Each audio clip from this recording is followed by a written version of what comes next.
ਇੰਨੇ ਅਰਸੇ ਤੋਂ ਬਾਅਦ ਪੀਨੂ ਦਾ ਬੰਦਾ ਘਰ ਆ ਰਿਹਾ ਸੀਗਾ ਵਾਪਸ ਤੇ ਪੀਨੂ ਨੂੰ ਤਾਂ ਕੋਈ ਖਬਰ ਹੀ ਨਹੀਂ ਸੀਗੀ। ਪੀਨੂ ਨੇ ਬੰਦੇ ਨੇ ਕਿਹਾ ਚੱਲ ਮੈਂ ਪੀਨੂ ਨੂੰ ਅੱਜ ਜਾ ਕੇ ਸਰਪ੍ਰਾਈਜ਼ ਦਿੰਦਾ ਹਾਂ। ਤੇ ਪੀਨੂ ਨੇ ਜਿੱਦਾਂ ਹੀ ਬੂਹਾ ਖੋਲ੍ਹਿਆ ਤੇ ਪੀਨੂ ਦਾ ਬੰਦਾ ਆਪ ਹੀ ਸਰਪ੍ਰਾਈਜ਼ ਹੋ ਗਿਆ। ਬਸ ਜੀ ਫਿਰ ਕੀ ਸੀ ਤੇ ਪੀਨੂ ਦਾ ਬੰਦਾ ਬਾਹਰ ਖਲੋਇਆ ਹੀ ਸ਼ੌਕਡ ਰਹਿ ਗਿਆ ਤੇ ਪੀਨੂ ਨੱਸੀ ਨੱਸੀ ਗਈ। ਪੀਨੂ ਕਹਿੰਦੀ ਚੱਲ ਪੀਨੂ ਅੱਜ ਆਪਣੇ ਆਪ ਦੀ ਜ਼ਰਾ ਸਫਾਈ ਸੁਥਰਾਈ ਕਰ ਲਾ। ਪਰ ਪੀਨੂ ਨੂੰ ਲੱਗਾ ਰਹਿਣ ਦਿਓ ਤੇ ਮੈਂ ਤੁਹਾਨੂੰ ਅੱਜ ਇੱਕ ਬੜੀ ਮਜ਼ੇ ਦੀ ਗੱਲ ਦੱਸਦੀ ਹਾਂ। ਚਲੋ ਜੀ ਆਪਣੇ ਆਪਣੇ ਹੱਥ ਖੜੇ ਕਰ ਲਓ ਕਿ ਕਿਹਨੂੰ ਕਿਹਨੂੰ ਇਹ ਪੈਰਾਗ੍ਰਾਫ ਯਾਦ।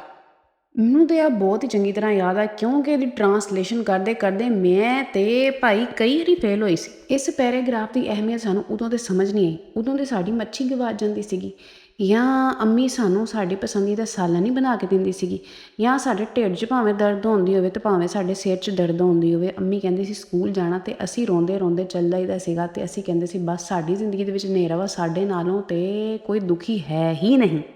ਉਸ ਜ਼ਮਾਨੇ ਦੇ ਵਿੱਚ ਸਾਨੂੰ ਇਹ ਬਿਲਕੁਲ ਨਹੀਂ ਸਮਝ ਆਇਆ। ਬਸ ਸਾਨੂੰ ਤਾਂ ਪਈ ਹੁੰਦੀ ਸੀ ਕਿ ਕਿਸੇ ਤਰੀਕੇ ਨਾਲ ਅਸੀਂ ਇਹਦੀ ਟਰਾਂਸਲੇਸ਼ਨ ਕਰ ਲਈਏ, ਪਰ ਟਰਾਂਸਲੇਸ਼ਨ ਸਾਡੇ ਕੋਲ ਫਿਰ ਵੀ ਨਹੀਂ ਹੁੰਦੀ ਸੀਗੀ। ਜੇ ਅਸੀਂ ਇਹਨੂੰ ਚੰਗੇ ਤਰੀਕੇ ਨਾਲ ਸੋਚ ਕੇ ਦਿਲ 'ਚ ਦਿਮਾਗ ਦੇ ਵਿੱਚ ਬਿਠਾ ਲੈਂਦੇ ਤੇ ਮੈਂ ਕਹਿੰਦੀ ਹਾਂ ਸਾਡੀ ਜ਼ਿੰਦਗੀ ਦੇ ਵਿੱਚ ਜਿੰਨੇ ਕੁ ਹਨੇਰੇ ਆ ਨਾ ਅਸੀਂ ਬੜੀਆਂ ਹੀ ਬੱਤੀਆਂ ਬਾਲ ਲੈਣੀਆਂ ਸੀਗੀਆਂ ਜੇ ਸਾਨੂੰ ਇਹ ਯਾਦ ਹੁੰਦਾ। ਕਿਉਂਕਿ ਇਹ ਬੀਏ ਵਿੱਚ ਆਉਂਦਾ ਸੀਗਾ ਤੇ ਉਹਨਾਂ ਨੂੰ ਪਤਾ ਸੀਗਾ ਕਿ ਬੀਏ ਤੋਂ ਬਾਅਦ ਇਹਨਾਂ ਦੀ ਜ਼ਿੰਦਗੀ ਜਿਹੜੀ ਹੈ ਉਹ ਬੜੀ ਹੀ ਕੋਈ ਖ਼ਰਾਬ ਹੋਣ ਵਾਲੀ ਹੈ ਤੇ ਇਸ ਕਰਕੇ ਰਾਈਟਰ ਕਹਿੰਦਾ ਸੀ ਇਹਨਾਂ ਨੂੰ ਅਸੀਂ ਸਮਝਾ ਦਈਏ। ਪਰ ਨਹੀਂ ਜੀ, ਸਾਨੂੰ ਤਾਂ ਪਿਆ ਹੁੰਦਾ ਸੀ ਕਿਸੇ ਤਰੀਕੇ ਨਾਲ ਅਸੀਂ ਟਰਾਂਸਲੇਸ਼ਨ ਕਰ ਲਈਏ ਤੇ ਅਸੀਂ ਪਾਸ ਹੋ ਜਾਈਏ। ਤੇ ਬਸ ਫਿਰ ਕੀ ਸੀ, ਨਾ ਅਸੀਂ ਪਾਸ ਹੁੰਦੇ ਸੀਗੇ ਤੇ ਨਾ ਟਰਾਂਸਲੇਸ਼ਨ ਸਹੀ ਹੁੰਦੀ ਸੀਗੀ ਤੇ ਨਾ ਇਹ ਪੈਰਾਗ੍ਰਾਫ ਕਦੀ ਕਿਸੇ ਨੇ ਸਮਝ ਕੇ ਪੜ੍ਹਿਆ ਸੀਗਾ। ਫਿਰ ਵੀ ਉਸ ਜ਼ਮਾਨੇ ਦੇ ਵਿੱਚ ਸਾਨੂੰ ਲੱਗਦਾ ਸੀਗਾ ਕਿ ਸਾਡੀ ਜ਼ਿੰਦਗੀ ਹੀ ਬੜੀ ਕੋਈ ਮਨਹੂਸ ਆ।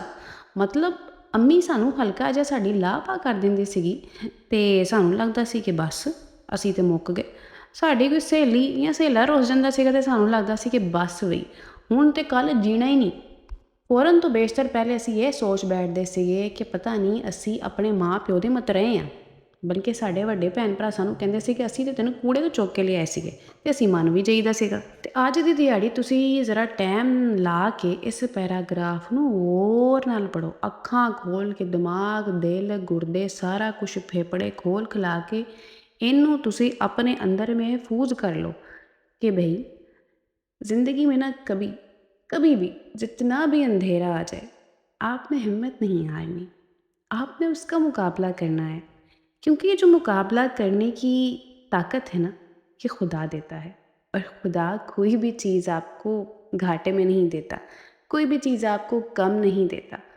इंसान जितने भी तरक्की करते हैं उनकी तरक्की का यही राज है कि वो खुद पर और खुदा पर यकीन रखते हैं और कभी हिम्मत नहीं हारते। और जब हम हिम्मत नहीं हारते ना अल्लाह हमें कामयाब ज़रूर कर देता है।